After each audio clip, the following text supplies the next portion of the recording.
এখন আমাদের যত অভাব, সে অভাবটা আসলে সবচেয়ে বেশি, আমি চিন্তা ভাবনা করে দেখলাম, সবচেয়ে বেশি অভাবটা হলো আমাদের ভাবের। আপনার জীবনে একটি বারের জন্য খুবই সিরিয়াসনেসের সাথে আপনার জীবনের অপরাধগুলোর কথা স্মরণ করে এগুলোর পরিণাম যদি আল্লাহ শাস্তি দেন তাতে কি হতে পারে, আল্লাহর শাস্তি কত ভয়াবহ হতে পারে, এই সব বিষয়গুলোকে মাথায় রেখে আল্লাহর কাছে আপনি মুক্তি লাভের জন্য চোখের পানি ফেলে ছলছল করে একা নির্জন একটু ক্ষমা চাইবেন। আমি আল্লাহর কসম করে বলতে পারি, আপনার জীবনে যত স্বাদ, যত তৃপ্তি, যত সুখ আপনি অনুভব করবেন, বোধহয় পৃথিবীর কোনো সুস্বাদু খাবার খেয়ে সবচেয়ে আনন্দের কোনো মুহূর্তেও আপনি এতটা সুখ অনুভব করবেন না। দুর্ভাগ্য সে মানুষগুলোর যাদের আমাদের জীবনে আল্লাহর কাছে একটি বারের জন্য 40, 50, 60 বছরে মুসলিম হওয়ার পরও চোখের পানি ফেলে 2-5 মিনিটের জন্য ক্ষমা চাওয়ার সুযোগ হয়নি। কোনো পেরেশানি হলে নবী সাল্লাল্লাহু আলাইহি সাল্লাম নামাজে দাঁড়িয়ে যেতেন।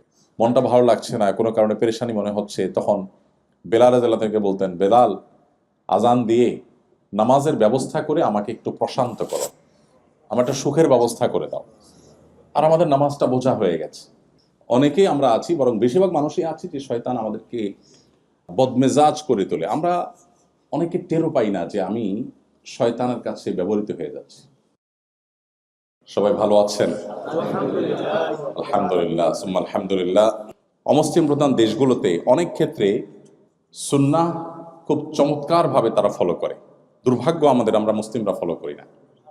আপনারা এখানে দেখেন যে এরা সন্ধ্যার মধ্যে খেয়ে ফেলে, রাতে তাড়াতাড়ি তারা শুয়ে যায়, ভোরে উঠে কাজ করা শুরু করে। শুধু এরা কেন, পৃথিবীর সমস্ত অমুসলিম কান্ট্রিগুলোতে অলমোস্ট সেম কালচার প্র্যাকটিস আমরা দেখি, সেটা পূর্বে হোক কিংবা পশ্চিমে, সব দিকে একই কালচার প্রায় দেখা যায়।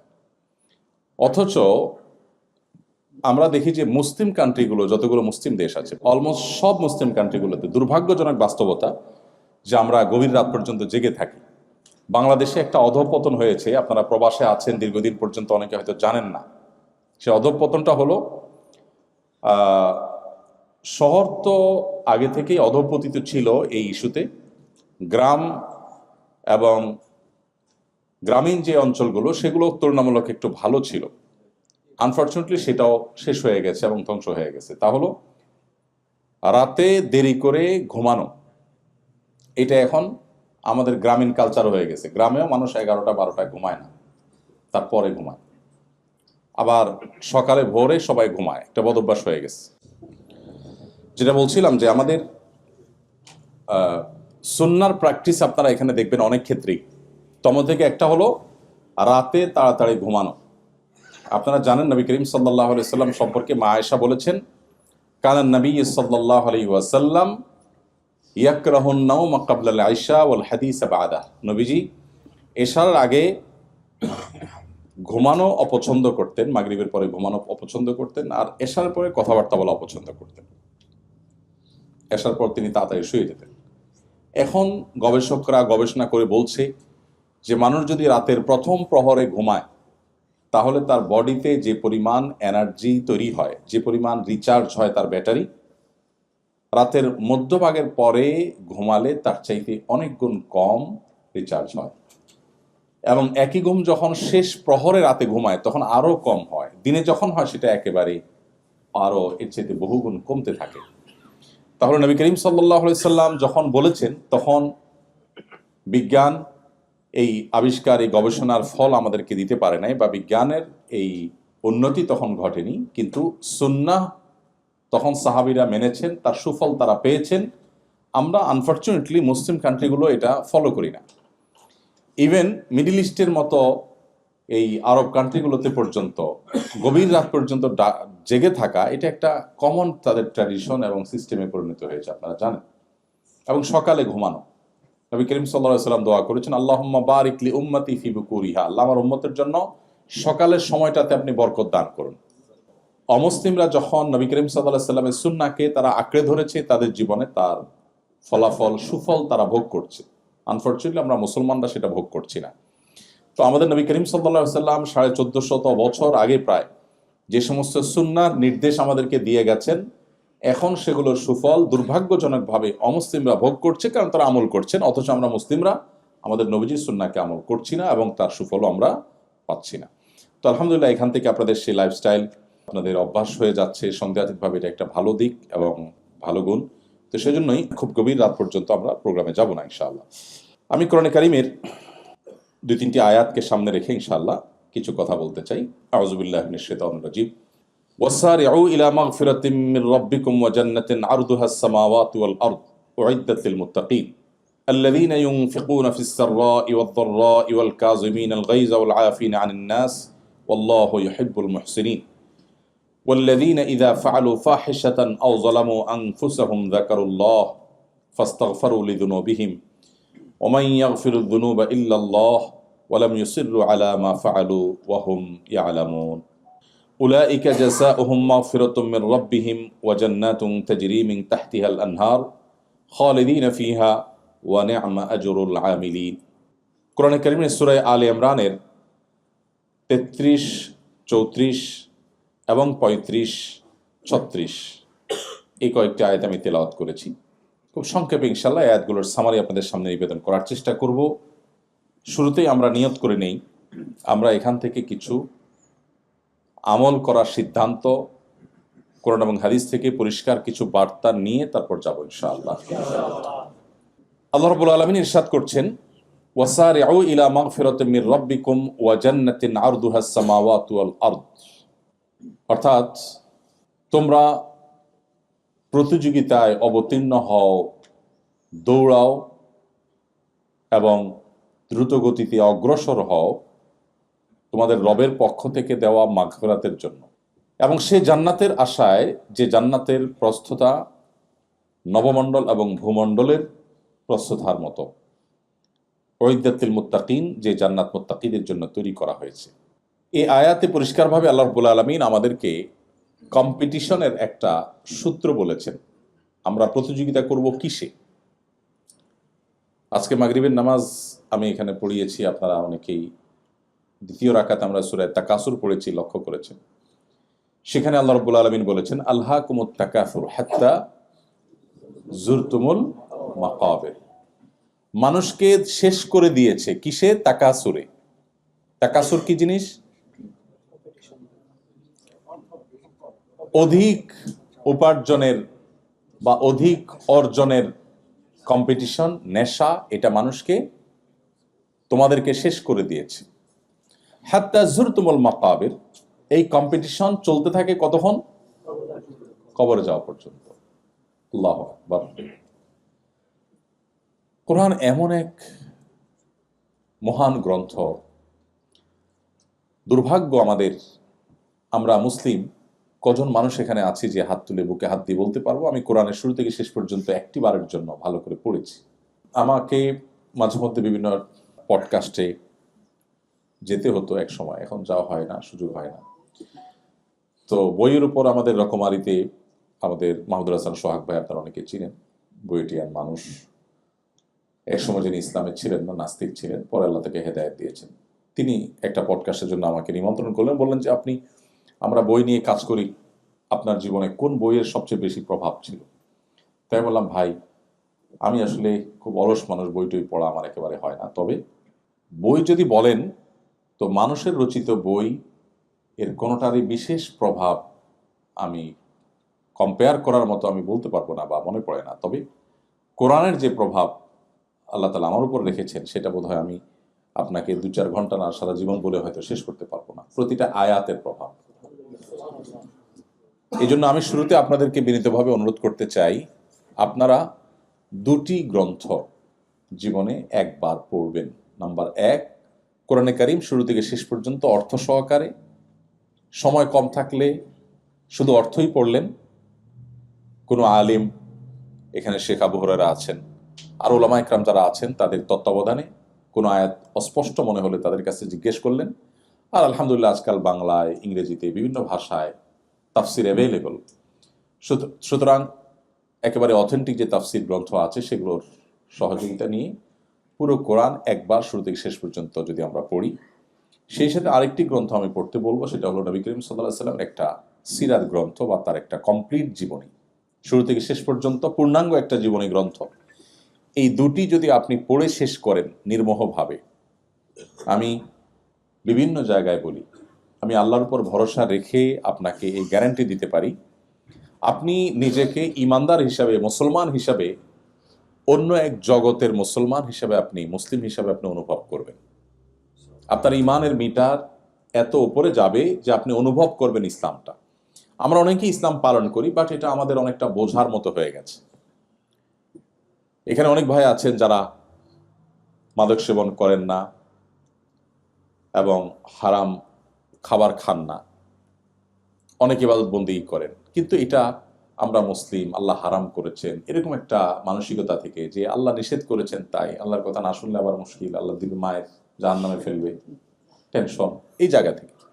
বিশেষ করে আমাদের তরুণদের মধ্যে, নতুন যে জেনারেশন আমাদের এখন, এই জেনারেশনের অনেকেই, তাদেরকে আমরা অবশ্য প্যারেন্টসরাও প্যারেন্টিংয়ের কোরআন এবং সুন্নাহ সম্মত প্যারেন্টিং না জানা থাকার কারণে বা অ্যাপ্লাই না করার কারণে আমরাও তাদেরকে এমনভাবে বলি যে আল্লাহকে তাদের কাছে নাউজুবিল্লাহ ভিলেনের মতো বানাই।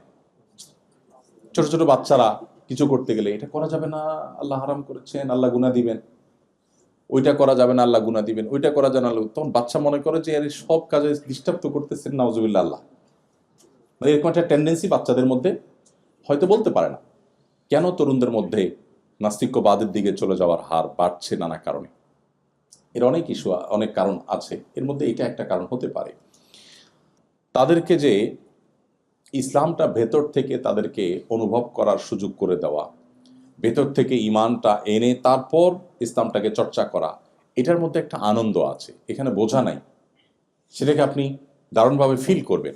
এটা যদি আপনি করতে চান তাহলে আপনাকে কোরআন পড়তে হবে এবং সিরাত পড়তে হবে। কোরআন এবং সিরাত পাঠ করার পর আপনি দেখবেন আপনার ইসলামটাকে আপনি এনজয় করছেন। আপনার কাছে তখন কষ্ট হবে না, আপনার কাছে তখন অনেক আনন্দ হবে, অনেক সুখ অনুভব হবে। সাহাবা ইকরাম তাদের অবস্থা কি ছিল? খোদ নবী করিম সাল্লাল্লাহু আলাইহি সাল্লাম তিনি বলতেন, আরিহনা বিহা ইয়া বেলাল, কানা ইজা হাজাবাহু আমরুন ফাজা ইলা সালাহ। কোনো পেরেশানি হলে নবী সাল্লাল্লাহু আলাইহি সাল্লাম নামাজে দাঁড়িয়ে যেতেন। মনটা ভালো লাগছে না, কোনো কারণে পেরেশানি মনে হচ্ছে, তখন বেলাল রাদিয়াল্লাহু তাআলা বলতেন, বেলাল আজান দিয়ে নামাজের ব্যবস্থা করে আমাকে একটু প্রশান্ত করো, আমার একটা সুখের ব্যবস্থা করে দাও। আর আমাদের নামাজটা বোঝা হয়ে গেছে, আমাদের ইবাদতবন্দি বোঝা হয়ে গেছে, কারণ আমরা ইসলামটাকে সেভাবে শিখে জেনে বুঝে মুসলমান না। বিশেষ করে আমরা যারা বাংলাদেশে জন্মগ্রহণ করেছি বা মুসলিমের ঘরে জন্মগ্রহণ করেছি, আমরা সবাই মুসলিম বাই বর্ন বা মুসলিম বাই চান্স, বাপ মা মুসলমান তাই আমরা মুসলমান হয়ে গেছি। তো এই জন্য কোরআনে কারীমের আয়াতগুলো যখন আমরা অর্থ সহকারে বুঝে পড়ব, তো আমাদের বাস্তবতার সাথে যখন সেটাকে আমরা মেলাবো, দেখব যে এটা আসলে কোনো মানুষের গ্রন্থ না, কোনো মানুষ দ্বারা এগুলো সম্ভব না। সেজন্য আমি শুরুতে আপনাদের প্রতি উদাত্ত আহ্বান রাখলাম যে কোরআনে কারীম অর্থ সহকারে একটি কমপ্লিট সিরাত গ্রন্থ কমপক্ষে আমরা একটিবার শুরু থেকে শেষ পর্যন্ত পড়ে শেষ করব, এবং ভালো হয় ফ্যামিলিতে গ্রুপ স্টাডি করা গেলে। আমি জার্মানির বার্লিনে আমাদের কিছু ভাইদেরকে পেয়েছি, দারুল ইসলাম নামে একটা সংগঠনের অধীনে তারা কাজ করেন। 40-45 জন মেম্বার, তারা অলমোস্ট সবাই পিএইচডি হোল্ডার, সবাই বেশ ভালো ভালো অবস্থানে সেখানে আছেন। তো আমি তাদের জিজ্ঞেস করলাম আপনাদের দিনই মোটিভেশন, আমাকে সেখানে নেওয়ার জন্য তারা অনেক দিন চেষ্টা, শেষ পর্যন্ত সাকসেস। বললাম যে সিক্রেটটা কি? তোরা বললেন সিক্রেট হলো কোরআন। আমরা আজ বহু বছর আগে থেকে কয়েক বন্ধু মিলে আমরা গ্রুপ স্টাডি করতাম কোরআন, সেখান থেকে হতে হতে আজকে আমাদের কাজ আজকে বিশাল মহিরু আকার ধারণ করেছে। তো আপনার ইমানের জন্য প্রতিকূল পরিবেশে যদি আপনার ইমানের আইডেন্টিটিকে আপনি ধরে রাখতে চান, তো কোরআন আপনার সবচেয়ে বড় সহায়ক হবে ইনশাআল্লাহ। তো সবাই কোরআন বুঝে পড়বো তো ইনশাআল্লাহ। আমি সবাইকে বিনীতভাবে অনুরোধটি করলাম। আসুন এবার আমরা যে আয়াত এর তর্জমা করেছি সে আয়াতের প্রসঙ্গে আমরা একটু যাই। আল্লাহ বলছেন, তোমরা দ্রুততার সাথে দৌড়াও, কিসের জন্য? আল্লাহর মাগফিরাত পাওয়ার জন্য এবং জান্নাত লাভের জন্য। দুটি জিনিস, আল্লাহর মাগফিরাত এবং জান্নাত লাভ, এই দুইটা জিনিসের জন্য দৌড়াও। আমরাও দৌড়াই, কিন্তু সেটা হলো টাকা পয়সার জন্য, সামাজিক অবস্থানের জন্য, আমি আমার ভাষায় বলি সহজ বাংলায় ভাবসাবের জন্য। কিসের জন্য? ভাবসাবের জন্য। এখন আমাদের যত অভাব, সে অভাবটা আসলে সবচেয়ে বেশি, আমি চিন্তা ভাবনা করে দেখলাম, সবচেয়ে বেশি অভাবটা হলো আমাদের ভাবের। অভাবটা কিসের? ভাবের অভাব। আমি ভাব নিতে না পারলে আমার কষ্ট লাগে, যে আমার প্রতিবেশী সে 2টা বাড়ি কিনে ফেলেছে, আমি এখন একটাও কিনতে পারলাম না। অভাবটা বাড়ির না, অভাবটা কিসের? ভাবের। মানে আমি তার সাথে তাহলে তো ভাবে কুলালাম না। সব ক্ষেত্রে অলমোস্ট এই অবস্থা। আমাদের মা বোনরা নিশ্চয়ই শুনছেন আমাকে। প্রবাসীদের মধ্যে খাওয়ানো এটা দেশের চেয়ে একটু বেশি হয়। কাজকাম তো কম, আত্মীয় স্বজন নাই,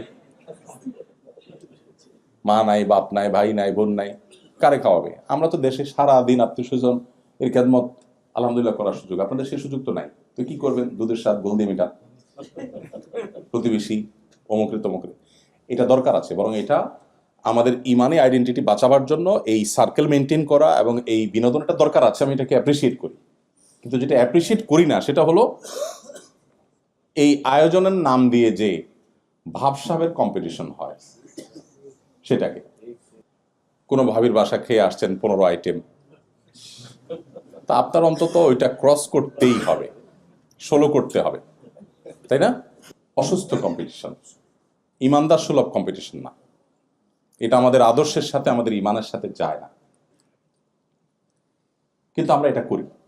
এটার বাহ্যিক লেয়ার বা বাহিরের রূপটা হয় খুব বিনয়ের সাথে, ভেতরের রূপটা পুরোটাই অহংকারে ভরা। উপরের প্রলেপটা কিসের? বিনয়ের প্রলেপ। কিরকম বিনয়ের প্রলেপ? মনে করেন 15 পদ করলেন, করার পর মেহমানদের খাইতে দিলেন, মেহমানদের খাইতে বসায়া এরপরে আপনার ভাবসাবের আসল রূপ জাহির করা শুরু হয়। বলেন যে ভাই আসলে আমার বাজার থেকে হাঁস আনার কথা ছিল, হঠাৎ ডিউটির চাপ পড়ে গেছে, পারলাম না, হাঁসটা মিস হয়ে গেছে। আপনার ভাবি আরো 2টা ভর্তা করার কথা ছিল, অমুক অমুক ভর্তা, হঠাৎ করে একটু ঝামেলা হলো, পারলো না। এটার বাহ্যিক রূপ হলো বিনয়, যে হে মেহমান সাহেব, আপনার আরো খেদমত করা দরকার ছিল, বাট আমরা পারলাম না, এটা আমাদের ত্রুটি। কিন্তু এর ভেতরের রূপটা হলো অহংকার। সেটা হলো, এটার আসল তর্জমা হলো, এই কথার আসল অনুবাদ হলো যে মেহমান, তুমি যে 15 পদ খাচ্ছ, তুমি মাইন্ড ইট, আমাদের ক্ষমতা ইচ্ছে অনেক বেশি। আমি 16 পদ তোমাকে খাওয়াইতে পারতাম, জাস্ট ঝামেলা আসছে দেখে, নাহলে দেখতা তুমি। তোমার ভাবি আরো 2 পদ দিত, জাস্ট ঝামেলা আসছে জন্য পারে নাই। আমরা ইচ্ছে অনেক বেশি পারি, তুমি কি মনে করছো? এটারে তুমি বেশি মনে করো না, আমাদের ক্ষমতা এর চাইতে আরো বেশি। এটা হলো এটার অনুবাদ। তাহলে দিন শেষে কম্পিটিশনটা কিসের? ভাবের। ইমানদার ভাবের কম্পিটিশন করবে না। আল্লাহ তাআলা এই আয়াতে ইমানদারের কম্পিটিশনের আইটেম বলে দিয়েছেন। কম্পিটিশন হবে আল্লাহর মাগফিরাত আদায়ের জন্য, কম্পিটিশন হবে জান্নাত লাভের জন্য।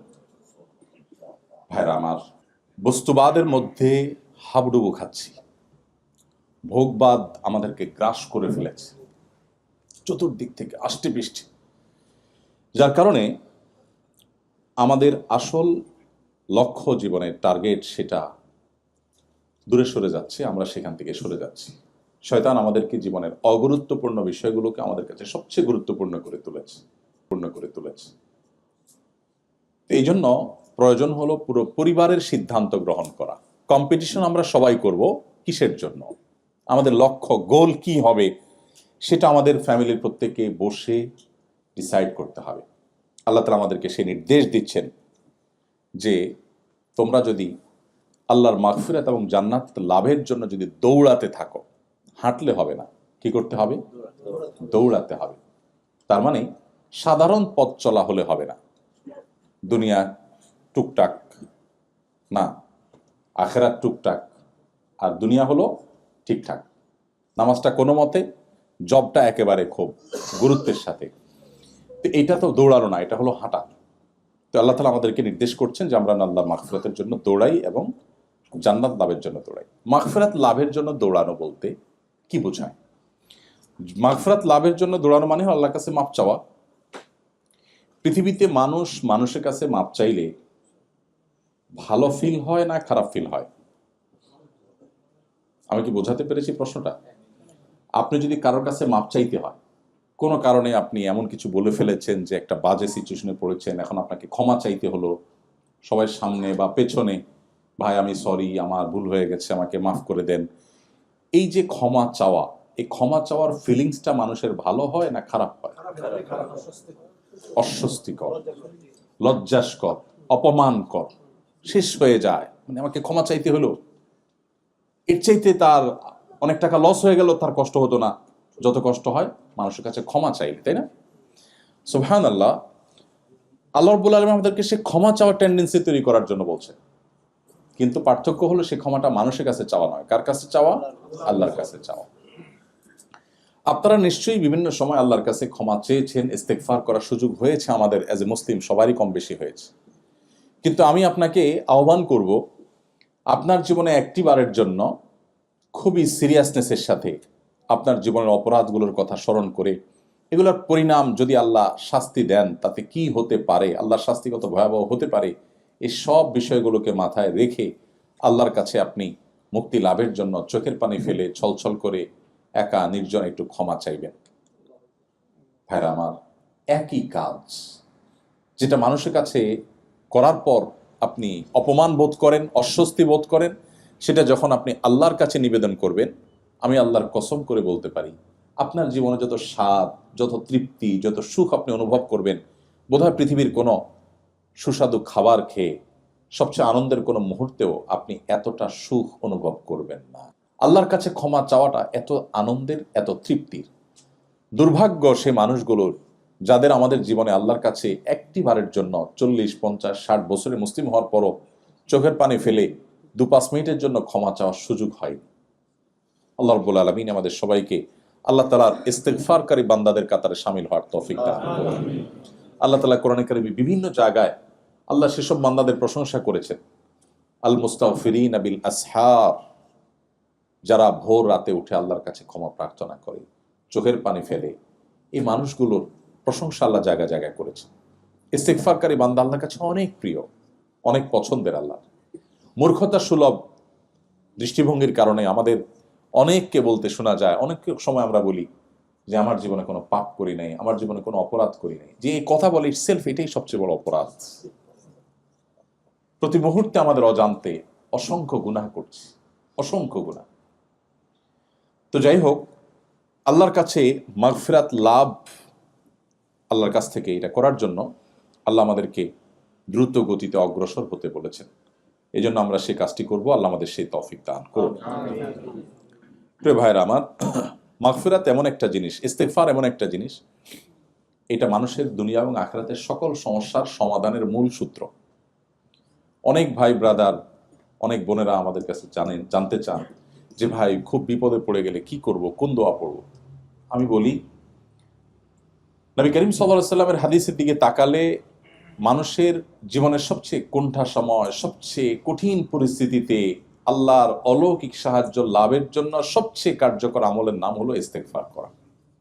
নবী করিম সাল্লাল্লাহু আলাইহি ওয়াসাল্লামের পরিষ্কার হাদিস রয়েছে, মান লাজিমাল ইস্তেগফার, যে ব্যক্তি ইস্তেগফারকে আঁকড়ে ধরা মানে সারাক্ষণ পড়তে থাকে, এটা ছাড়ে না,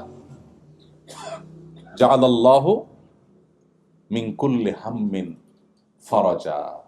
তো ইস্তেগফার করার নির্দেশ আল্লাহ তাআলা আমাদেরকে বারবার করেছেন। ইস্তেগফারের অর্থ বুঝে আমরা ইস্তেগফার আল্লাহ তাআলার কাছে করব। সবচেয়ে উত্তম ইস্তেগফার হলো সাইয়্যিদুল ইস্তেগফার, যেটা সকাল সন্ধ্যা এবং রাতে ঘুমানোর সময় নবী সাল্লাল্লাহু আলাইহি ওয়াসাল্লাম করতেন। আর এছাড়া যে কোনো ইস্তেগফার করতে পারি আমরা। সবচেয়ে ছোট ইস্তেগফার হলো আস্তাগফিরুল্লাহ ওয়া আতুবু ইলাইহি। আস্তাগফিরুল্লাহ, আল্লাহ আপনার কাছে আমি ক্ষমা চাই, আমি আল্লাহর কাছে ক্ষমা চাই এবং তার দিকে ধাবিত হই।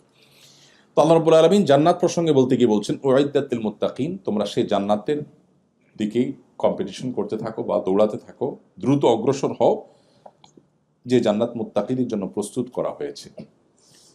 ভাইরা আমার, আখিরাত প্রসঙ্গে আলোচনা আমরা খুব কম করি, আমাদের মধ্যে খুব কম হয়, যার কারণে আখিরাতের এই ঈমানের গুরুত্বপূর্ণ যে বিষয়গুলো আছে, জান্নাত, জাহান্নাম, এগুলো সম্পর্কে আমরা প্র্যাকটিসিং মুসলমানরা খুব বেশি কিছু জানি না। আমরা শরিয়ার বিধিবিধান জানি, কিন্তু জান্নাতের প্রতি ঈমান, সেই জিনিসগুলো দিন দিন আমাদের দুর্বল হয়ে যাচ্ছে। বিশেষ করে যখন বস্তুবাদী পৃথিবীতে আমরা দিন দিন আরো বেশি প্রবেশ করছি, তত বেশি আমাদের আখিরাতের প্রতি এক ধরনের উদাসীনতা বা আখিরাতকে ভুলে যাওয়ার প্রবণতা, টেন্ডেন্সি আমাদের মধ্যে বাড়ছে। তো এই জন্য এই জান্নাত প্রসঙ্গে, জাহান্নাম প্রসঙ্গে, আখিরাত প্রসঙ্গে, হাসর প্রসঙ্গে যে সমস্ত আয়াত এবং হাদিস আছে, বিশেষ গুরুত্বের সাথে আমার ইমানের নার্সিংয়ের জন্য আমাকে সেগুলো বিশেষভাবে তেলাওয়াত করতে হবে, পড়তে হবে, তাতে নতুন করে আমার ইমানের স্বাদ আমি পাবো। তো আল্লাহ রাব্বুল আলামিন মুত্তাকিদের বৈশিষ্ট্য বলতে গিয়ে বলছেন জান্নাত মুত্তাকিদের জন্য প্রস্তুত করা হয়েছে। এখানে একটা গুরুত্বপূর্ণ বার্তা আছে যে মুত্তাকিদের জন্য জান্নাত। জান্নাত কাদের জন্য? মুত্তাকিদের জন্য। মুত্তাকিদের জন্যই আল্লাহ তাআলা জান্নাত প্রস্তুত করেছেন।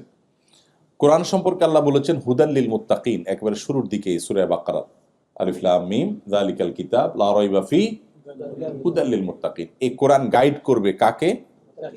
মুত্তাকিকে। যে তাকে অবলম্বন করতে চায় তাকেই গাইড করবে, সবাই এখান থেকে গাইডলাইন পাবে না।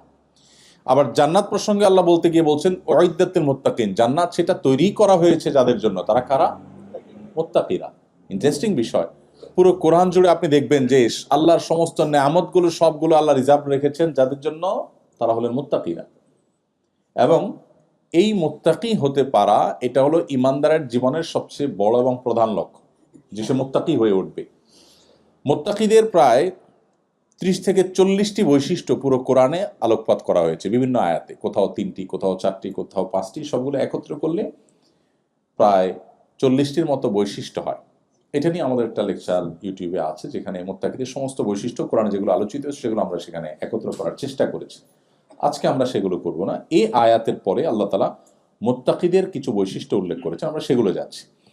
পরবর্তী দুটি আয়াত আল্লাহ সেটি বলেছেন। আল্লাহ বলেছেন আল্লাযীনা ইউনফিকুনা ফিস সাররাই ওয়াদ দাররা। মুত্তাকিদের একটা বৈশিষ্ট্য হলো যে তারা সুখে দুঃখে, যখন তাদের সুদিন থাকে তখন, যখন তাদের দুর্দিন থাকে তখন, এই উভয় সময়ে তারা আল্লাহর রাস্তায় দান করে। এটা মুত্তাকিদের একটা বৈশিষ্ট্য। আমরা অনেকেই আছি সুদিনে দান করি, আবার অনেকে আছে দুর্দিনে দান করি। কিছু লোক আছে দিন খারাপ হলে তখন টুকটাক কিছু দান সাদাকা করে, ভালো হলে তখন সে আল্লাহকে আর স্মরণ রাখতে চায় না। যখন যারা ক্ষমতায় থাকে তারা কেউ আমাদের কাছে, হুজুরদের কাছে আসে না। যখন ক্ষমতা থেকে নেমে যায় সব সিরিয়াল ধরে, হুজুর এটা দোয়া করেন। হ্যাঁ, সব সময় এই অবস্থা। অনেক তরুণ আমার কাছে সিভি দেয়, ভাই একটা চাকরি দিয়ে। তো ভাই আমি তো কোনো ইন্ডাস্ট্রির মালিক না, কেমন চাকরি দিব? বলছে ভাই কত ব্যবসায়ী আছে আপনাদের সাথে পরিচয় আছে, একটু দেখেন। তো আমি বলি যুবক আসেন বসেন, আমাদের সাথে অনেক ব্যবসায়ীর পরিচয় আছে ঠিক আছে, কিন্তু ব্যবসায়ীরা আমাদের কাছে সুদিনে আসে না। যখন ধরা খেয়ে দেউলিয়া হওয়ার দশা হয় তখন আসে, হুজুর একটু পানি পড়া দেন, দোয়া দেন। যখন সুদিন আসে তখন হুজুর দেখার সময় তার হাতে আর থাকে না, তখন সে দূরে দূরে থাকে। তো মুত্তাকির বৈশিষ্ট্য হলো সে সুদিনে দুর্দিনে সর্বাবস্থা আল্লাহর রাহে দান করবে। তার কষ্ট আছে, কষ্ট থাকলে সেই অনুপাতে কম করে দান করবে, কিন্তু তখনও সে করবে। 2 নম্বর বৈশিষ্ট্য হলো ওয়াল কাযিমিন আল গাইজ, যারা রাগ সংবরণ করতে পারে। কঠিন একটা বিষয়। অনেক ভালো ভালো মানুষ, তাহাজ্জুদ গুজার, কপালে সিল পড়ে গেছে, লম্বা দাড়ি আছে, হয়তো আলেম মানুষও, দায়ী মানুষও, কিন্তু ওনার আসল রূপ বা চেহারা এইটা ওনার রাগের সময় ফুটে ওঠে, এবং সেটা না দেখলে বোঝা যায় না উনি আসলে মানুষটা কেমন। আল্লাহ রাব্বুল আলামিন মুত্তাকিদের বৈশিষ্ট্য বলতে গিয়ে বলেছেন জান্নাত যে মুত্তাকিদের জন্য, সে মুত্তাকিদের বৈশিষ্ট্যের মধ্য থেকে দ্বিতীয় গুণ হলো তারা নিজেদের ক্রোধকে সংবরণ করতে পারে। ক্রোধ সংবরণ করার কথা আল্লাহ বলেছেন, ক্রোধ না থাকার কথা আল্লাহ বলেননি। তাহলে বোঝা গেল ক্রোধ থাকাটা খারাপ না, ক্রোধ নিয়ন্ত্রণ করতে না পারাটা খারাপ। যদি কেউ রাগ তার ভিতরে একেবারেই নাই, সে ধোঁয়ার সাপ, এটা প্রশংসার কোনো বিষয় না। আল্লাহ কিন্তু বলেন নাই ওয়াল আদিমিন আল গাইজ, আল্লাহ বলেন না যাদের গোসা রাগ বলতে কিচ্ছু নাই এরা মুত্তাকি, আল্লাহ বলেন নাই। তাহলে বোঝা গেল গোসা রাগ থাকতে হবে, কারণ এটা নাহিয়ানিল মুনকারের ক্ষেত্রে গোসা রাগের দরকার হবে কি হবে না? এই জন্য দেখেন আল্লাহ শব্দ নিয়ে যদি আপনি বিশেষ কোরআনে শুধুমাত্র আলফাজ, সব শুধু কোরআনকে কেন্দ্র করে 80 থেকে 85টা শাস্ত্র পৃথিবীতে গড়ে উঠেছে, মুসলিম মনীষা গড়ে তুলেছে। দুর্ভাগ্য আমাদের, শুধু কোরআনের টেক্সটটা পর্যন্ত পড়ে দেখা হয়নি 50 বছরের মুসলমান, কখন সে 85টা শাস্ত্র নিয়ে পড়বে? শুধু কোরআনের শব্দের রহস্য নিয়ে যে সমস্ত গবেষণা শত শত বছর, হাজার বছর ধরে হয়েছে, এক একটা শব্দের গবেষণা আপনার ইমানের মিটারকে কোথায় নিয়ে যাবে। আপনি চিন্তা করবেন যে কোনো মানুষ দ্বারা এটা সম্ভব হয় না। লাতাইফুল কোরআন, রমুজুল কোরআন, গমুজুল কোরআন, কোরআনের যে সিক্রেটস গুলো, কোরআনের যে লেয়ারে লেয়ারে আল্লাহ তাআলার যে সমস্ত কুদরত গুলো আছে, সেগুলো যদি আমরা অ্যানালাইসিস করি বা পড়ি, তো আমাদের ঈমান অনেক বেশি বৃদ্ধি পাবে। দেখুন এখানে আল্লাহ তাআলা বলেছেন ওয়াল কাযিমিন আল গাইজ, আল্লাহ বলেন নাই ওয়াল আদিমিন আল গাইজ। আদিমিন আল গাইজ মানে হলো যাদের রাগ নাই। মুত্তাকিদের বৈশিষ্ট্য আল্লাহ সেটা বলেন নাই। তাহলে বোঝা গেল রাগ থাকতে হবে, কিন্তু রাগরে কি করতে হবে? কন্ট্রোল করতে হবে। এইটা বড় জটিল কাজ। বেশিরভাগ মানুষ রাগ উঠে গেলে ডায়রিয়ার রোগীর মতো হয়ে যায়। ডায়রিয়ার রোগী যেরকম একটা পর্যায়ে গেলে আউট অফ কন্ট্রোল হয়ে যায়, তার স্টুল পাস তার হাতে, তার নিয়ন্ত্রণে থাকে না, এরকম একটা লেভেলে চলে যায় না? আমি বলি বদরাগী রোগ যারা নিয়ন্ত্রণ করতে পারে না নিজেরে, সেই জন্য কল্পনা করে যে আমি ওই পেশেন্টের মতোই, আমিও আমার আউট অফ কন্ট্রোল। এই রোগের রোগী আমরা বেশিরভাগ মানুষ, অনেকেই আমরা আছি, বরং বেশিরভাগ মানুষই আছি যে শয়তান আমাদেরকে বদমেজাজ করে তোলে। আমরা অনেকে টেরও পাই না যে আমি শয়তানের কাছে ব্যবহৃত হয়ে যাচ্ছি। কিভাবে রাগ কন্ট্রোল করবেন? দীর্ঘ আলোচনার ব্যাপার, আমি সংক্ষেপে ছোট ছোট করে কয়েকটা পয়েন্ট বলি। নাম্বার 1, মানুষকে ক্রোধান্ধ করে দেয়, প্রচন্ড ভাবে মানুষকে রাগান্বিত করে দেয় ইবলিস। কিসে করে? ইবলিস, শয়তান। তো এই জন্য শয়তানের কাছ থেকে আল্লাহর কাছ থেকে পানা চাওয়া। যখন রাগ উঠবে, মনে হবে যে আমি এখন বোধহয় নিয়ন্ত্রণ হারিয়ে ফেলছি, আমি বোধহয় এমন কিছু বলে ফেলবো যেটাও মানে আমাকে অস্বস্তিতে ফেলবে বা আমাকে মুখ ছোট করে দিবে, তখন আল্লাহর কাছে শয়তান থেকে পানা চাওয়া, আউযু বিল্লাহি মিনাশ শাইতানির রাজিম পাঠ করা। এক ব্যক্তি নবী করিম সাল্লাল্লাহু আলাইহি সাল্লামের সামনে খুব রাগান্বিত হয়ে কাঁপছিল, থরথর করে, এরকম একটা পরিস্থিতি যখন তৈরি হয়েছে, নবীজি সাল্লাল্লাহু আলাইহি সাল্লাম তখন আরেকজনকে শুনিয়ে শুনিয়ে বলছেন, ওই ব্যক্তিকে না, আরেকজনকে বলছেন, এই যে লোকটা অনেক রাগান্বিত হয়ে পড়েছে, আমি একটি বাক্য জানি যে বাক্যটি সে পাঠ করলে আল্লাহ তাআলা তার রাগকে কন্ট্রোল করে দিবেন, সেটা হলো আউযু বিল্লাহি মিনাশ শাইতানির রাজিম পাঠ করা। এটা কিন্তু ওই ব্যক্তিকে শুনায় তিনি বললেন। তার দাওয়ার হিকমা দেখেন। নবী যদি ডাইরেক্ট তাকে বলতেন, এই ভাই মাথা গরম করছে কেন, আউযু বিল্লাহ পড়ো, হয়তো লোকটা ডিনাই করে বসতো রাগের আতিশয্যে, নবীজির মুখের উপর ডিনাই করার কারণে বেঈমান হয়ে যেতে পারত। এই জন্য নবী সাল্লাল্লাহু আলাইহি ওয়াসাল্লাম তার ট্রিটমেন্ট দেওয়ার জন্য, সে যেন শুনতে পায়, এভাবে আরেকজনের সাথে জিনিসটা আলাপ করেছেন। পারপাস সার্ভ হয়ে যাবে, কিন্তু তার কোনো বাজে রিঅ্যাক্টের আশঙ্কা থাকবে না। আমরা যে নবীর উম্মত, তার দাওয়াতে কত হিকমা ছিল, কত কৌশল ছিল, কত প্রাজ্ঞতা ছিল, কত বিচক্ষণতা ছিল। এমনি এমনি মাত্র 10 বছর সময় পেয়েছেন মদিনাতে, একটি বছর আরামে ঘুমাতে পারেননি, নিশ্চিন্তে ঘুমাতে পারেননি। কখনো বদর, কখনো উহুদ, কখনো তাবুক, কখনো খন্দক, একের পর এক যুদ্ধ চাপিয়ে দেওয়া হয়েছে। এরকম কোণঠাসময় পরিস্থিতিতে একটা মানুষের বেঁচে থাকা যেখানে দায়, সেখানে তার মিশনকে পৃথিবীর সবচেয়ে শক্তিশালী মিশনে পরিণত করে দুনিয়া থেকে গেছে। পৃথিবীতে তার চাইতে সাকসেস আরেকজন মানুষ আপনি দেখাতে পারবেন না। 10 বছরে তো আমরা আমাদের সংসারের অবস্থাই পরিবর্তন করতে পারি। আপনারা অনেকে আছেন 20 বছর হয়ে গেছে, এখনো গোছায় উঠতে পারেন। 10 বছরে বিশ্ব মানবতার মোড় ঘুরিয়ে দিয়ে তারপর চলে গেছে, সাকসেস হয়েছে। এই মানুষটি আল্লাহ রাব্বুল আলামিন তাকে যে বিচক্ষণতা দিয়েছেন, তাকে যে হিকমা দিয়েছেন, সেটা কোরআনের প্রতি শব্দে শব্দে তার হিকমার আলোচনা রয়েছে। এই জন্য নবীজির সম্পর্কে তার সহধর্মিনী আমাদের মা আয়েশা রাদিয়াল্লাহু তাআলা আনহা বলেছেন, কানা খুলুকুল কোরআন, নবীজির চরিত্র ছিল কোরআন। তো এখানে নবী সাল্লাল্লাহু আলাইহি ওয়াসাল্লাম যখন দেখলেন ওরা রাগান্বিত হয়েছে, তিনি সরাসরি তাকে না বলে তিনি বললেন, আমি একটা বাক্য জানি যেটা বললে তার রাগ প্রশমিত হয়ে যাবে। তার রাগ প্রশমিত হয়ে গেছে। আপনারা এও জানেন, বারবার শুনেছেন যে নবীজি যখন সোসাইটিতে কোনো ভায়োলেশন দেখতেন, কোনো শরিয়া বিরোধী কাজ দেখতেন, আল্লাহর বিধানের পরিপন্থী কিছু দেখতেন কোনো ব্যক্তি বিশেষের মধ্যে, তাকে বললে হয়তো তিনি লজ্জায় পড়ে যাবেন, আনইজি ফিল করবেন, নবীজি মিম্বরে উঠে বলতেন, আমার কি হলো, কিছু লোককে দেখি তারা এরকম এরকম কাজ করে যেটা করা উচিত নয়। তাতে যাকে তিনি সংশোধন করতে চাইতেন তিনি সংশোধিত হয়ে যেতেন, আবার তিনি কারোর সামনে লজ্জার মুখেও পড়তেন না। তো এইভাবে আমাদের প্রিয় নবী সাল্লাল্লাহু আলাইহি ওয়াসাল্লাম তার দ্বীনকে প্রতিষ্ঠিত করবার জন্য, তার দ্বীনকে জিন্দা করবার জন্য, আমাদের আত্মশুদ্ধির জন্য তিনি বহুমুখী চেষ্টা করেছেন। তাহলে মুত্তাকিদের দ্বিতীয় বৈশিষ্ট্য হলো রাগ সংবরণ করা। রাগ কিভাবে সংবরণ করব, তার একটা পদ্ধতি বললাম, খুব বেশি মাথা গরম হয়ে গেলে কি পড়তে হবে? আউযু বিল্লাহি মিনাশ শাইতানির রাজিম। এটার অর্থ বুঝে উপকারিতা চিন্তা করে পড়তে হবে। শুধু মন্ত্রের মতো পড়লাম সেই মানসিকতা থেকে পড়া উচিত না, পড়তে হবে বুঝে। আল্লাহ বলেছেন কোরআনে কারিমে, ইম্মা ইয়ানজাগান্নাকা মিনাশ শাইতানি নাজগুন ফাস্তাইজ বিল্লাহি মিনাশ শাইতানির রাজিম। শয়তান যখন তোমাকে খোঁচা দিবে বা তোমাকে ক্ষতিগ্রস্ত করবে, বিভ্রান্ত করবে, করতে চাইবে, তখন তুমি আল্লাহর কাছে পানা চাইবে শয়তান থেকে। তাহলে শয়তান থেকে যখনই আশ্রয় চাইবো, আল্লাহ আমাদের রাগ সংবরণ করবে। এখন মুশকিল হলো লজিকের দুনিয়া, লজিক পাগল এই পৃথিবীতে। এখন সবকিছুতে সায়েন্সের উন্নতি অগ্রগতি, আমাদের সবকিছুতে লজিক লাগে। এখন প্রশ্ন হলো, রাগ উঠছে আমার, মাথা গরম হয়ে গেছে, আউযুবিল্লাহ পড়লে দূর হয়ে যাবে, কেমন কথা? আমরা তো ট্যাবলেট খাইলে অসুখ ভালো হয়, কোরআন পড়লে ভালো হয়ে যাবে, এটা তো আমাদের বুঝে আসে না, তাই না?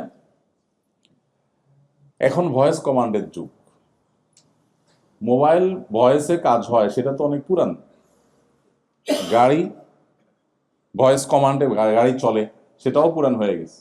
এখন আরো লেটেস্ট জিনিস চলে আসছে। এখন তো আপনার এসি লাগবে, সুইচ টিপ দেওয়া তো দূরের কথা, হাই এসি, এসিকে আপনি লক করে বলবেন তুমি স্টার্ট হও, বন্ধ হও, সেটাও করার দিন পুরান হয়ে গেছে।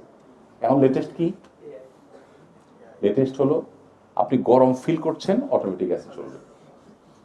আপনি ঠান্ডা ফিল করছেন, এসি বন্ধ হবে। তো আমি যদি মোবাইলকে যদি বলি হাই শ্রী কল অমুক, আমার এই কথা যদি মোবাইল শুনে এবং যদি অ্যাকশন হয়, তো আল্লাহর কালাম পড়ে যখন আমি বলবো তখন কেন অ্যাকশন হবে না? মানুষ যেটা না বুঝে ওটা তার কাছে ইলজিক্যাল মনে হয়, যেটা না বুঝে সেটা তার কাছে লজিক। আসলে এই লজিকের সংজ্ঞাটা কি, এটা আরেক দীর্ঘ আলোচনার বিষয়। আজ থেকে যখন 200 বছর আগে বিদ্যুৎ ছিল না, তখনকার একজন মানুষ, তাকে যদি বলা হতো যে ভাই ওয়ালের এই জায়গাটাতে এই জিনিসটাকে সুইচ বলে, এটা টিপ দিলে লাইট জ্বলবে, এটা 200 বছর আগে যদি মানুষকে বলা হতো, তাহলে তার কাছে এই কথাটা কি লজিক্যাল ছিল না ইলজিক্যাল ছিল? ইলজিক্যাল ছিল না। আরে মাথা খারাপ নাকি, এখানে টিপ দিলে লাইট জ্বলতে যাবে কেন? এখন সেটা কি লজিক্যাল না ইলজিক্যাল? লজিক্যাল। আগামী 500 বছর পরে যে আবিষ্কারটা হবে, যেটা এখনো হয়নি, সেটা এখন আমাদের কাছে কেউ বললে আমাদের কাছে মনে হবে ইলজিক্যাল, কারণ আমি জানি না সেটা।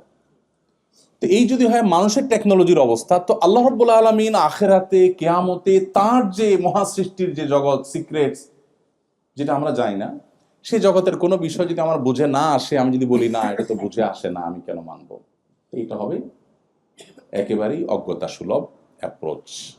তো আউযুবিল্লাহ পড়লে রাগ প্রশমিত হয়, নবী সাল্লাল্লাহু আলাইহি ওয়াসাল্লাম এই হাদিসের উপর আমরা আমল করব। 1। 2 নম্বর হলো, রাগ প্রশমিত হওয়ার জন্য নবী সাল্লাল্লাহু আলাইহি ওয়াসাল্লাম বলেছেন অবস্থার পরিবর্তন করতে। এটা একেবারে হাতে নাতে আমরা দেখতে পাবো। দাঁড়ানো অবস্থার রাগান্বিত হয়ে গেলে বসে যাওয়া, বসা অবস্থার রাগান্বিত হলে শুয়ে যাওয়া, এবং আরো একটা কার্যকর উপায় হলো স্থান ত্যাগ করা। আপনার এখন রাগ উঠছে, এখান থেকে আপনি সরে যান, আপনি 1 ঘন্টা পরে আসেন, দেখবেন রাগ আগের যে ইয়েতে ছিল, মানে স্পিড যেটা ছিল ওইটা আর নাই। আমি বিশেষ করে, আপনারা তো সবাই এখানে ম্যাক্সিমাম মানুষ ফ্যামিলি নিয়ে আসছেন, স্টুডেন্ট যারা আছে তারা হয়তো ফ্যামিলি নিয়ে আসবে। আমি মিডল ইস্টে যারা থাকে প্রবাসী বা মালয়েশিয়াতে, এই সমস্ত প্রবাসীদের মধ্যে কথা বললে বলি ভাই, আমি বহু প্রবাসীকে দেখছি মোবাইলে, সেই তখনকার কথা 2009-10 সালে কথা বলতেছি, যে মোবাইলে আপনার রিচার্জ করে বউয়ের সাথে ঝগড়া শুরু করে। মোবাইল যখন অ্যালার্ম দেয়, মেসেজ দেয় যে আর মাত্র 1 রিয়াল আছে, আধা রিয়াল আছে, কেটে যাবে, তখন বলে যে দাঁড়াও আমি রিচার্জ করে আইতেছি। আবার যে এটা রিচার্জ করে আইসা ঝগড়ার সেকেন্ড ইনিংস কন্টিনিউ করে। এভাবে কার্ড একটা বারটা শেষ করে, কি করে ঝগড়া করে। আমি এরকম বহু যোগ্যতা দেখলাম, ভাই ইটস তো লস প্রজেক্ট। ঝগড়া করার জন্য এই যে মোবাইলে টাকা নষ্ট করা, তো লস প্রজেক্ট, আপনি কেন এটা করছেন? তো বলে ভাই কি করবো? আমি বললাম শুনেন, বুদ্ধি হলো যখনই এরকম ঝগড়ার ইস্যু তৈরি হবে, তখন মোবাইলটা বন্ধ করে দিবেন। বন্ধ করে কাজের জন্য অন্য কোনো সিম দিয়ে কাজটা সারবেন, দেশের সাথে যোগাযোগ বন্ধ। বরাবর 3 দিন মোবাইল বন্ধ থাকবে, 3 দিন পরে ওপেন করে এবার আপনি ঝগড়াটা করবেন। ঝগড়া আপনি আমি করতে নিষেধ করছি না, ঝগড়া আপনি মাস্ট করেন, কিন্তু সেটা 3 দিন অফ রাখার পরে যদি আপনি করেন, আপনাকে আমি গ্যারান্টি দিতে পারি আপনার 10 রিয়ালের মোবাইল কার্ড 2 রিয়ালে দেখবেন কাজ হয়ে গেছে। কারণ আপনার রাগ তখন অলরেডি কমে একেবারে লেভেলে চলে আসছে, ওইদিকে তাদেরও রাগটা কমে একটা লেভেলে চলে আসছে। এখন যেটা হবে সেটা হলে একেবারে ফিনিশিং কথা, আচ্ছা যা হয়েছে এখন বলো কি করা যায়, এখন হবে ফিনিশিং এর আলাপ। এই যে ফাও বকছেন, এগুলো বকেও আপনি ওই জায়গায় যাবেন লাস্টে। যে জায়গায় আপনি যাবেন 20 রিয়াল 50 রিয়াল খরচ করে, ওইটা আপনাকে আমি 2 রিয়াল খরচ করে যাওয়ার রাস্তা বলে দিচ্ছি। ঠিক নবী সাল্লাল্লাহু আলাইহি ওয়াসাল্লাম এই অ্যাপ্রোচটাই আমাদেরকে অবলম্বন করতে বলেছেন। যখন রাগ হবে তুমি অবস্থার পরিবর্তন করো, পজিশন চেঞ্জ করো। পজিশন চেঞ্জ করলে দেখবেন আপনার মেন্টালিটির মধ্যে পরিবর্তন চলে আসছে। নাম্বার 3, নবী করিম সাল্লাল্লাহু আলাইহি ওয়াসাল্লাম আমাদেরকে শিখিয়েছেন অজু, রাগ হলে অজু করার কথা। রাগ হলে আমাদের শরীর গরম হয়ে যাওয়ার সময় যখন আমরা অজু করি তখন শয়তান আমাদের মধ্যে বদরাগটা সৃষ্টি করে, তখন মানুষের রাগ প্রশমিত হয়ে যায়, একটা লেভেলে চলে আসে। বদরাগ মানুষকে ধ্বংসের দ্বার প্রান্তে নিয়ে যায়। এই জন্য মুত্তাকিদের বৈশিষ্ট্য হলো সে রাগ সংবরণকারী হতে হবে। আমাদের অনেক বোনরা আছেন, অনেক ভাইরা আছেন, রাগ উঠলে মাথা ঠিক থাকে না, এবং নিজের বদরাগকে আবার সার্টিফাই করার জন্য ওইটাকে এমনভাবে আমরা উপস্থাপন করি মনে হয় এটা বিশাল বড় একটা গুণ। পোলাপান দেখবেন এখন সব ক্রেজি, ছোট্ট পোলাপান সব কি ক্রেজি। আমরা আমাদের শৈশবের কথা মনে পড়ে, গ্রামে গঞ্জে যারা বড় হয়েছি আমরা মাটিতে পড়ে থাকতাম, খেলাধুলা করতাম জাস্ট ধোঁড়ার সাপের মতো, 10টা খোঁচা দিলেও জিদ উঠতো না। আর এখন পোলাপানরে কিচ্ছু বলার আগেই ফুসফুস করে ওঠে, তাই না? বাসায় বাপের বন্ধু আসছে, আঙ্কেল আসছে, ও পিস্তল নিয়ে দাঁড়ায় আছে। অ্যাপ্রোচটা এরকম। এর অনেক কারণ আছে অবশ্য, সাইকোলজিক্যালি তারা চেঞ্জ হয়েছে, নানা কারণ আছে, বদরাগী হয়ে যাচ্ছে। এখন বাপ মা যে সে অনেক সময় গর্ব করে অনেক রাগ, এই অনেক রাগ বলার যে স্টাইল, অনেক রাগ যে আমার ছেলেটার বা আমার মেয়েটার পিচ্চিটার, এটা বলার যে স্টাইল, সেই স্টাইলটা কি এটা যেন সে প্রাউড ফিল করছে, মানে মনে হয় যে তার বাচ্চা পিএইচডি করছে। আরে ভাই, আপনার বাচ্চা অনেক রাগী মানে সে পেশেন্ট, আপনি ডিজাস্টারের মধ্যে আছেন, আপনি ছোট মুখে বলবেন ভাই সরি বাচ্চাটা খুব সরি, আপনি যেভাবে বলছেন অনেক রাগ, মনে হচ্ছে আপনি প্রাউড ফিল করছেন, মানে রোগকে আপনি অ্যাপ্রিসিয়েট করছেন, এমন একটা ভাব ব্যাপার। আর নিজের রাগকেও মানুষ এভাবে অ্যাপ্রিসিয়েট করে, ম্যাক্সিমাম মানুষ জানেই না সে নিজে একজন অসুস্থ মানুষ, তার ট্রিটমেন্ট দরকার। সে বলার সময় এমনভাবে বলে ভাই আমার উল্টা পাল্টা দেখলে মাথা ঠিক থাকে না ভাই। অ্যাপ্রোচটা হলো যে আমি দুনিয়ার সবচেয়ে ভালো মানুষ, আমি কোনো অন্যায় সহ্য করি না, তো ঠান্ডা মাথা সব আকাঙ্ক্ষা নিজে করে যাচ্ছে, কিন্তু আরেকজন উল্টা পাল্টা দেখলে তার মাথা গরম হয়ে যায়, নিজেরটা সে খুব ঠান্ডা মাথায় কন্টিনিউ করে যায়। তো মুহাম্মদ সাল্লাল্লাহু আলাইহি সাল্লাম এসেছেন মানুষকে আত্মশুদ্ধির পথে নেওয়ার জন্য। আপনি কি দেখবেন না একজন সাহাবী দেখবেন না যারা ইসলাম গ্রহণ করার আগে সামান্য একটু ওটের পানি খাওয়াকে কেন্দ্র করে যুগ যুগ ধরে যুদ্ধ চালিয়ে গেছে, সেই সভ্যতার সেই সমাজের মানুষগুলো জাস্ট ইসলামের ছায়াতলে আসার কারণে কি হয়েছে আল্লাহ কোরআনে উল্লেখ করেছেন, ইয কুনতুম আ'দাআ ফাআল্লাফা বাইনা কুলুবিকুম। তোমরা স্মরণ করো সেই সময়ের কথা যে তোমরা পরস্পর শত্রু ছিলে, কিন্তু ইসলাম তোমাদেরকে এমন একটা জায়গায় এনেছে এখন তোমরা সম্প্রীতির বন্ধনে আবদ্ধ হয়ে গেছো। আউস এবং খাজরাজ এরকম বিবাদমান দুটি পক্ষ এক প্লেটে বসে খানা খেয়েছে, যেটা তারা কল্পনাও করেনি। নবী সাল্লাল্লাহু আলাইহি সাল্লামের সান্নিধ্য, তিনি মানুষকে মানুষ হিসেবে গড়ে তুলেছেন, এবং সেজন্যই কোরআন দেখেন প্রতিটা শব্দে শব্দে আমাদেরকে সেই পথে পথে নির্দেশ করেছে। এই জন্য নবী সাল্লাল্লাহু আলাইহি সাল্লাম রাগ সংবরণ করার জন্য আমাদেরকে অজুর পরামর্শ দিয়েছে। অজু করলে রাগ কি হবে? প্রশমিত হবে। আমরা অনেকেই আছি এটাকে রোগ মনে না করে এটাকে আমাদের পজিটিভ দিক মনে করি, এবং আমাদের এই রোগটাকে আমরা পেলে পুষে, ওই যে সাপ কলা দুধ দিয়ে কলা দিয়ে সাপ পোষে যেরকম, আমরা আমাদের এই রোগটাকে অনেকে পুষে বেড়াচ্ছি। আল্লাহ আমাদের রাগগুলোকে সংবরণ করার তৌফিক দান করুন। বদমেজাজ, বদরাগী, যাদের রাগ কন্ট্রোলে থাকে না, সে যত বড় নামাজি হোক, যত রোজাদার হোক, সে মুত্তাকি হতে পারে না। এবার চিন্তা করুন, আমরা অনেক নামাজি মানুষ আটকা পড়ে যাব, অনেক তাহাজ্জুদ গুজার মানুষ আটকা পড়ে যাব না? এই জন্য ভাই আল্লাহর জন্য বিনম্র হয়ে যেতে হবে। রাগ করে ফেলেছি কারোর সাথে, মাপ চাইতে কোনো দ্বিধা করা যাবে না। আমি আমার একটা ব্যক্তিগত প্র্যাকটিসের কথা আপনাদের সঙ্গে শেয়ার করি, আপনাদের হয়তো উপকারে আসবে। কখনো পারিবারিকভাবে হয়তো বাবার সামনে মায়ের সামনে একটু জোরে কথা বলা হয়ে গেছে, হয়তো আমার ছেলে মেয়েরা ছিল, হয়তো স্ত্রী ছিলেন, হয়তো পারিবারিক একান্ত গুরুত্বপূর্ণ কোনো ডিসিশন মেক করতে গিয়ে হয়েছে, যদি আমি ফিল করি যে আমার আওয়াজটা একটু জোরে হয়ে গেছে, বাবা মার সাথে বেয়াদবি হয়ে গেছে, তখন আমি আর দেরি করি না, ফিল হওয়ার সাথে সাথে ওই স্ত্রীর সামনে, ওই ছেলে মেয়ের সামনেই বাবা মার কাছে যতটুকু সম্ভব নিজেকে মাটির সাথে মিশিয়ে ক্ষমা চেয়ে সেটাকে লেটা চুকানো, যে আমি তাদের সামনে যদি আমি জোরে কথা বলে থাকি তাহলে তাদের সামনেই আমার নিজেকে শাসন করতে হবে, আত্মশাসন করতে হবে, তাহলে আমার নফস দ্বিতীয়বার এ ধরনের অ্যাপ্রোচ করতে সে ভাববে। তো এই জন্য ভাই, মুত্তাকিদের এই বৈশিষ্ট্যটা অর্জন করা অনেক কঠিন। আমি জানি প্রথম যেটা বলেছি সুখে দুঃখে দান করা, এটা অনেকে আমরা হয়তো করতে পারবো, কিন্তু সেকেন্ড পয়েন্টটা এটা এত ইজি না। এই জন্য আল্লাহর কাছে সাহায্য চাইতে হয়। আল্লাহ, আপনি আমার বদরাগ, আমার ক্রোধকে আপনি নিয়ন্ত্রণ করে দিন, আমাকে সবর করার তৌফিক দান করুন। আস-সবরু জাযাউহু আল জান্নাহ, সবরের বিনিময় হলো জান্নাত। একটা আমল আছে যে আমলের বিনিময়ে আল্লাহ তাআলা ব্ল্যাঙ্ক চেক দিবেন কিয়ামতের দিন, অন্য কোনো আমলের বিনিময়ে ব্ল্যাঙ্ক চেক নেই। সব আমলের বিনিময় ফিক্সড। আপনি সাদাকা করবেন, বিনিময় পাবেন, কত গুণ পাবেন সেটাও কোরআন বলে দিয়েছে, 700 গুণ পর্যন্ত আল্লাহ সাদাকার বিনিময় বাড়াবেন। এরকম অনেক আমল আছে যেগুলো আল্লাহ আপনাকে নির্দিষ্ট পরিমাণ দিবেন। একটা আমল আছে যে আমলের ক্ষেত্রে আল্লাহ তাআলা বলেছেন যে তিনি ব্ল্যাঙ্ক চেক টাইপের বিনিময় দিবেন, অর্থাৎ কোনো ফিগার নাই। ইন্নামা ইউওয়াফাস সাবিরুনা আজরাহুম বিগাইরি হিসাব। আল্লাহ বলেছেন ইন্নামা ইউওয়াফাস সাবিরুনা আজরাহুম বিগাইরি হিসাব, সবরকারীদেরকে আল্লাহ তাআলা বিনিময় দিবেন হিসেব ছাড়া। এই জন্য ভাই সবর করার চেষ্টা করবো তো ইনশাআল্লাহ। আমাদের বদমেজাজ, বদরাগ এগুলো কন্ট্রোল করার আপ্রাণ চেষ্টা আমরা করবো ইনশাআল্লাহ। এর বাইরেও রাগ নিয়ন্ত্রণের জন্য নবী সাল্লাল্লাহু আলাইহি ওয়াসাল্লামের আরো অনেকগুলো বাতানো আমল আছে, আমরা সেদিকে যাচ্ছি না। তাহলে দ্বিতীয় পয়েন্ট হলো, মুত্তাকিদের দ্বিতীয় বৈশিষ্ট্য হলো যে তারা রাগ সংবরণকারী হবে। নাম্বার 3, ওয়াল আফিনা আনিন নাস, মুত্তাকিদের তৃতীয় বৈশিষ্ট্য হলো তারা মানুষকে ক্ষমা করবে। মানুষকে কি করতে জানে? ক্ষমা করতে জানে। এটাও আমরা অনেকে করতে পারি না, ইগো আমাদের এসে বাধা দেয় যে কিভাবে আমি এটা মাফ করব, ভুলতে পারি না।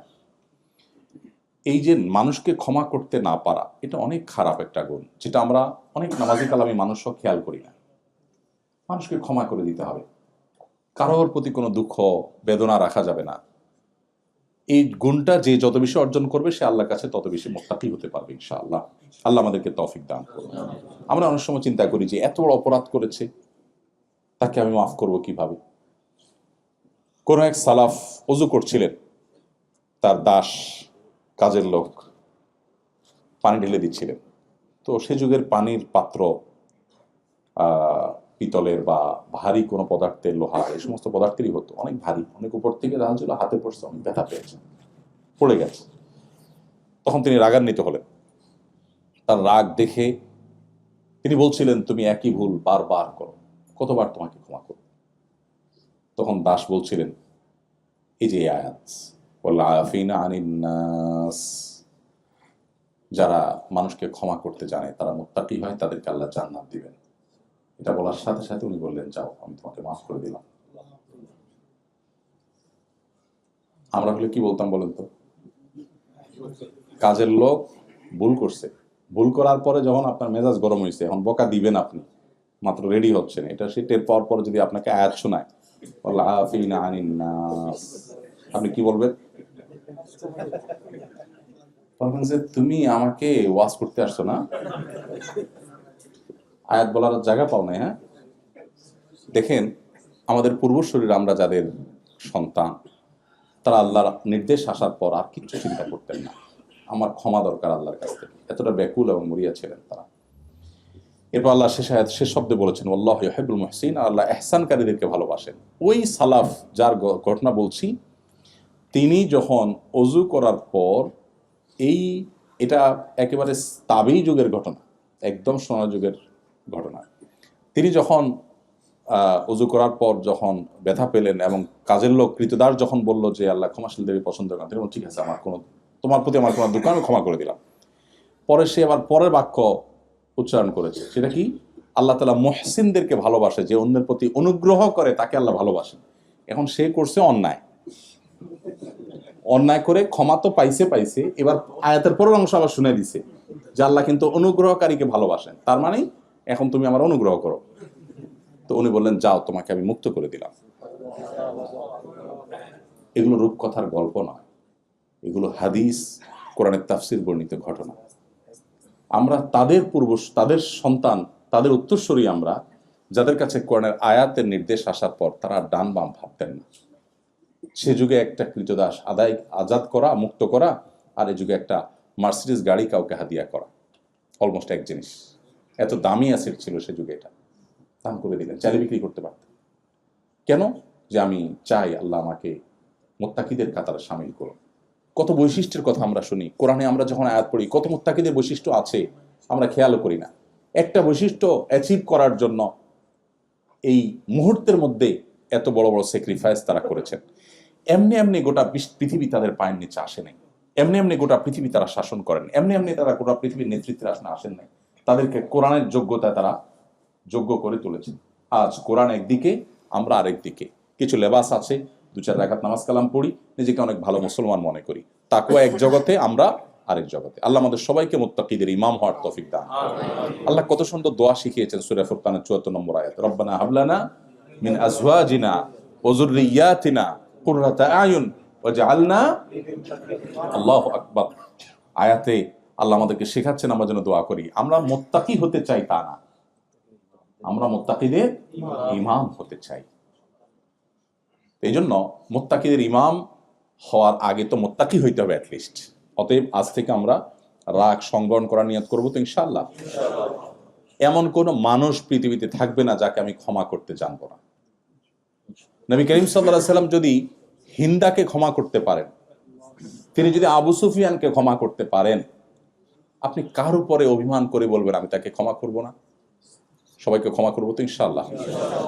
সোসাইটিতে চলতে গেলে অনেকের প্রতি অভিমান হয়, অনেকের প্রতি কষ্ট হয়, কিন্তু এগুলো ক্ষমা করতে জানা এটা ইমানদারের সিফাত।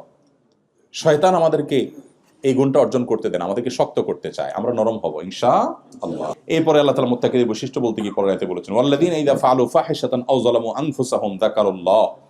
মুত্তাকিদের আরেকটা বৈশিষ্ট্য হলো, কোন একটা অন্যায় কাজ হয়ে গেলে, কোন একটা অশ্লীল কাজ হয়ে গেলে, কোন একটা গুনাহের কাজ হয়ে গেলে, আও যালামু আনফুসাকুম, নিজের প্রতি নিজে কোনো অবিচার করে ফেললে, যাকারুল্লাহ, আল্লাহকে তারা স্মরণ করে, আল্লাহকে স্মরণ করে, ফাস্তাগফারু লিযুনুবিহিম, এরপর আল্লাহর কাছে তার এই পাপের জন্য সে ইস্তেগফার করে, ক্ষমা প্রার্থনা করে।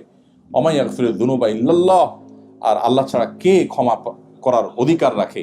ওয়ালাম ইউসিররু আলা মা ফাআলু ওয়া হুম ইয়ালামুন, এরপর আল্লাহর কাছে এভাবে ইস্তেগফার করার পর দ্বিতীয় দফা এই গুনাহটা সে করে না, আল্লাহর ভয়ে, আল্লাহর বান্দা হিসাবে সে এটাকে পুনরাবৃত্তি করে না, আর এই গুনার পিছনে, এই গুনাতে আসে না।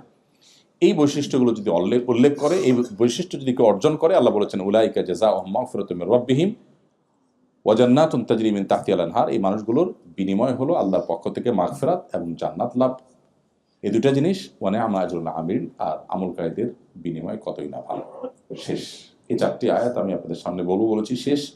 আমি শুধু সামারিগুলো বলছি আবার, যে আল্লাহ বলেছেন তোমরা দৌড়াও, দ্রুত গতিতে তোমরা আগাও মাগফিরাত এবং জান্নাতের দিকে।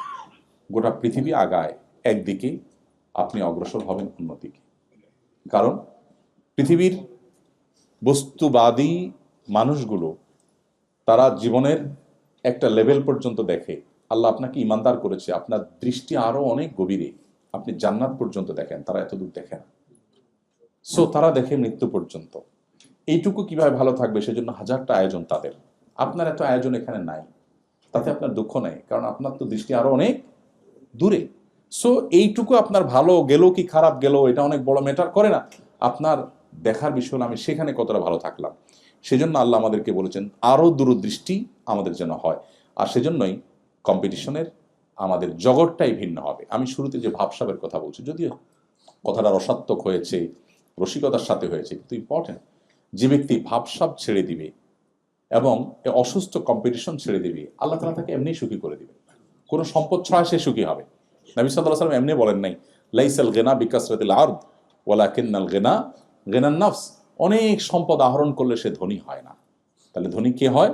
নবীজি বলেছেন যে ব্যক্তি মনের দিক থেকে ধনী। মনের ধনী কি আবার? মনের ধনী হলো যে মনে করবে যে আমার অনেক আছে, আলহামদুলিল্লাহ আমি হ্যাপি, যা আছে এটা আমি অংশ, আমি কারোর সাথে কম্পিটিশনে যাচ্ছি না, অন্তত পার্থিব ইস্যুতে। পার্থিব ইস্যুতে কম্পিটিশন যে পৃথিবীতে কখনো মানুষ সুখী হয় না। আপনি যার সাথে কম্পিটিশন করবেন তার সমান হয়ে গেলেন, এরপরে দেখবেন তার চেয়ে ডাবল আরেকজন, এবার কি করবেন? আমি গতকালকে গল্পচ্ছলে বলছিলাম, আমাদের ভাই টাঙ্গাইল বাড়ি, সৌদি আরবে ড্রাইভিং প্রফেশনে কাজ করেন, একজন সাধারণ মানুষ, কিন্তু একটা অসাধারণ কথা বলেছেন। উনি বলেছেন যে আমার বাবা আমাকে বলল যে বাবা, আমাদের পাশের জমিটা বিক্রি হবে, জানি তোমার বেতন কম, ড্রাইভিং প্রফেশনে কাজ করো, মিডল ইস্টে অল্প টাকা পাও, কিন্তু বাবা পাশের জমিটা না নিলে তো হয় না, এটা নিতে হবে। আরেকজন এসে নিয়ে ফেললে কেমন হয় নিজের পাশের জমি? তো উনি বললেন যে ভাই, আমাকে বললেন যে ভাই, আমি আব্বাকে বললাম যে আব্বা, কষ্ট করে ধার দেনা করে পাশের জমি এটা নিলাম, তুমি টেনশন করিও না, কিন্তু পাশ তো শেষ হবে না বাবা, জমির তো আরো 3টা পাশ আছে।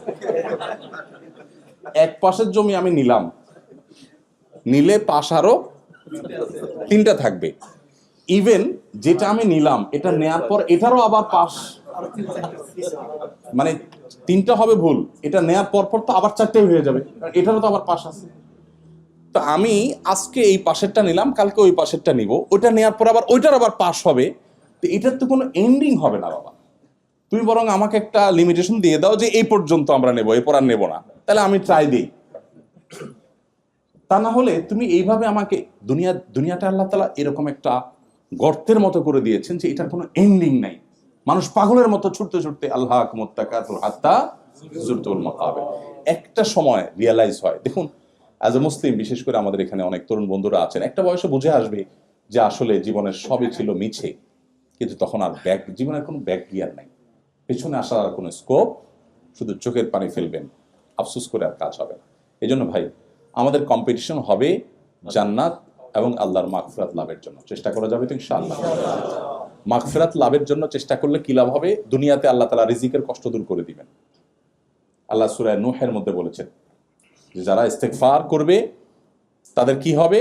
ইউমদিদুকুম বিআমওয়ালিন ওয়া বানিন ওয়া ইয়াজআল লাকুম জান্নাতিন ওয়া ইয়াজআল লাকুম আনহারা। আল্লাহ সম্পদ সন্ততি দিয়ে সমৃদ্ধ করবেন। সো আমাদের সেদিকে যেতে হবে। সেই সাথে যখন আমরা কিছু গুণ অর্জন করব তখন সে জান্নাতের উপযোগী হতে পারবো, মুত্তাকি হতে পারবো। কি গুণগুলো? নাম্বার 1, সুখে দুঃখে সর্বাবস্থা আল্লাহ রাহে দান করা। নাম্বার 2, নিজের রাগকে সংবরণ করা, যেখানে সেখানে যে কোনো মাত্রা রাগ ছেড়ে না দেওয়া, যেখানে যতটুকু প্রয়োজন ততটুকু রাগের শুধু যথাযথ প্রয়োগ করা। নাম্বার 3, মানুষকে ক্ষমা করতে শেখা, মানুষকে ক্ষমা করতে জানা, ক্ষমা করা মানুষকে। যত মানুষ অন্যায় করুক আমি ক্ষমা করবো ইনশাআল্লাহ, আমি লস করব না, ক্ষমা করলে আমার লাভ। দেখেন, যার ঈমান নাই তার সবই লস, যার ঈমান আছে তার সবই লাভ। নবী করিম সাল্লাল্লাহু আলাইহি ওয়াসাল্লাম বলেছেন, আজাবান লি আমরিল মুমিন ইন্না আমরাহু কুল্লাহু খায়র। ঈমানদারের পুরো জীবনটাই অদ্ভুত, সবকিছুতেই কল্যাণ। ইন আসাবাহু খায়রুন সাবারা শাকারা ফাকানা খায়রাল্লাহ। ঈমানদার জীবনে কোনো ভালো কিছু অ্যাচিভ করছে, বলে আলহামদুলিল্লাহ, খুশি, আল্লাহকে ক্রেডিট দেয়, সে শুকরিয়া করে সওয়াব পায়।